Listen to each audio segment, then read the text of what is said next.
Alright, so just the two new things, that's the focus this week. So goals are training your fretting hand to stay down on the strings when you're transferring chords. So that's why we're doing the slide stuff, because if you don't keep pressure on the strings while you're doing a slide, well, the sound's going to cut off, and if the sound cuts off, you definitely know something went wrong. I do find it's more difficult to slide down versus going up. I don't know why that is, but that's how it goes. So yeah, if you find that you have any extra difficulty with the downward slides, just know that that's a pretty normal thing. And then the other focus is holding down those power chords, or the fifth chords, whatever you like to call them. Power chord and fifth chord, same thing. Just holding those down, making sure you're not bending any strings out of tune. So definitely a good idea to just double check your tuning before you start practice to ensure that your stuff sounds good. Okay, so let's go through number one. So this one, definitely do metronome stuff with it, and only go up if you know when you feel comfortable with what you did. So if you get to 100, great. Definitely don't go past that. But if you don't get to 100, that's okay too. We want to focus on making things as solid as possible. That's the most important thing. So just if you don't get to 100, no sweat, but definitely being able to get 60 is a minimum goal here. And we'll just and again, just do the best you can with it, and we'll see how it goes.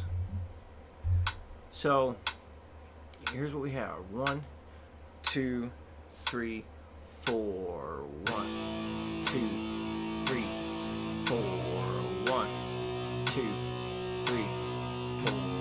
1, 2, 3, 4. 1, 2, 3, 4. 1, 2, 3, 4. 1, 2, 3, 4. 1, 2, 3, 4. 1, 2, 3, 4. Done. Okay.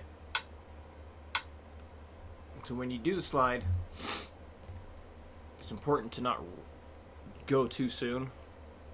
So you make sure that you move your hand to the chord you're sliding to right on beat number 4. And make sure you hit the chord at the end as well. Alright. Let's go to 80 next. 1, 2, 3, 4. 1, 2, 3, 4. 1, 2, 3, 4. 1, 2, 3, 4. 1, 2, 3, 4.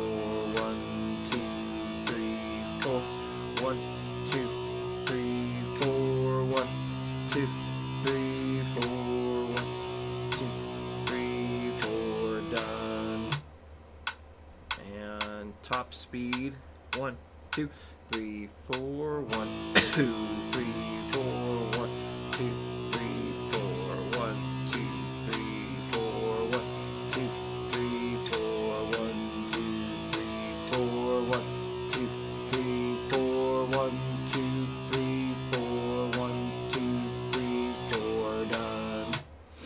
Okay.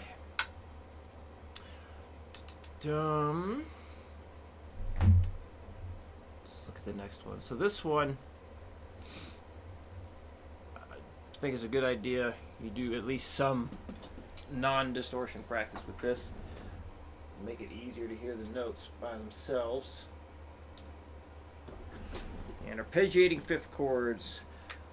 Iron Maiden has done this quite a bit in some of their songs. So let me adjust this here.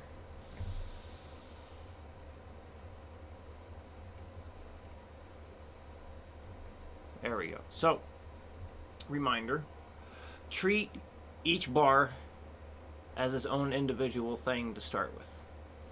So what I mean by that is make sure you can play this whole bar perfect before you just do that by itself. Repeat it as many times as you need to. If anything sounds funny, look at your fingers, see if you're bending any strings, see if anything's getting muted, adjust your hand, whatever way you need to, in order to make those notes sound perfect. And then do the same thing for the next bar. Same thing for the next bar. When you can play all of these, make all of these sound perfect. This is going to be an easy way to make sound perfect, isn't it? This is just one note. But once you make all these arpeggiated bars or arpeggio bars sound 100% perfect by themselves, then you can start working on shifting around and trying to make everything sound 100% smooth. So what I'm going to do to demonstrate this, I'm going to play this at 60 beats a minute with quarter notes instead of the listed eighth notes here. So if you feel like you're playing these chords by themselves and you feel comfortable with that, and then you try and just do the transfer stuff without the metronome, and it starts to feel somewhat comfortable, then go ahead and do the metronome at 60 with the quarter notes. In other words, one note per click, and instead of the eighth notes that's listed. And the other thing, it might actually make it easier once you combine, or once you feel ready to combine everything, and you're switching chord to chord without any pauses.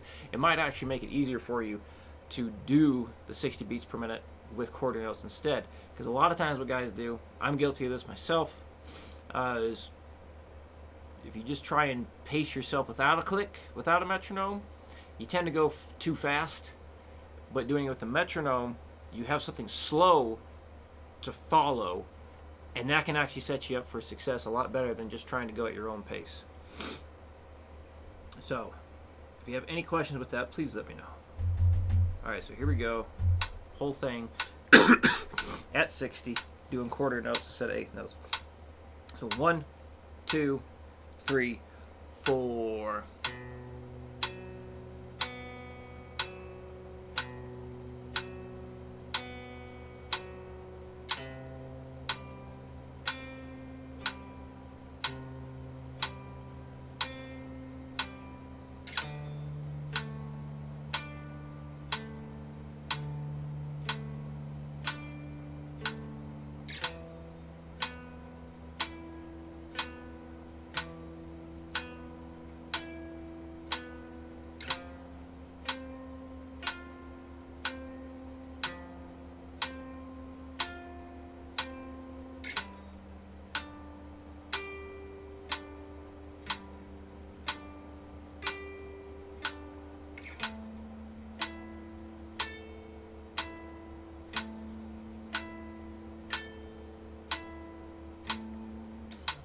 Okay, so one thing I thought of while doing that is you might have a little bit of trouble when you are doing the chord change, because you might be looking at your right hand here, and it's perfectly fine to look at your hands.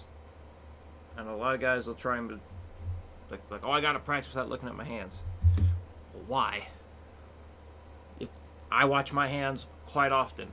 If I'm looking at screen or tabs or somewhere, whatever, I'm like looking at that and looking kind of back and forth, checking on things. It depends on what I'm playing. If it's something very difficult for me, I'm definitely going to be watching one of my hands in order to help me play better. So what I was doing there, you may have noticed I kept glancing back at my left hand, so it was kind of like to gauge how far do I have to move my hand.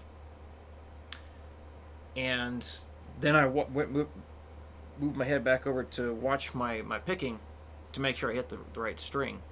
So, I mean, I guess technically I could just watch my left hand here, but just when I was going that speed, I just wanted to keep going back and forth. So if you feel like it's easier to watch your right hand, then do that. If you feel like it's easier to watch your left hand, do that. If you want to look back and forth, do that as well. Just fair warning, you might have a little bit of frustration doing the chord change because of syncing up not only the string change but the chord change as well. Because yeah, so take your time with that. And something else you can do, instead of trying to just do the whole thing, you can just work on just switching one chord at a time, like something like that. So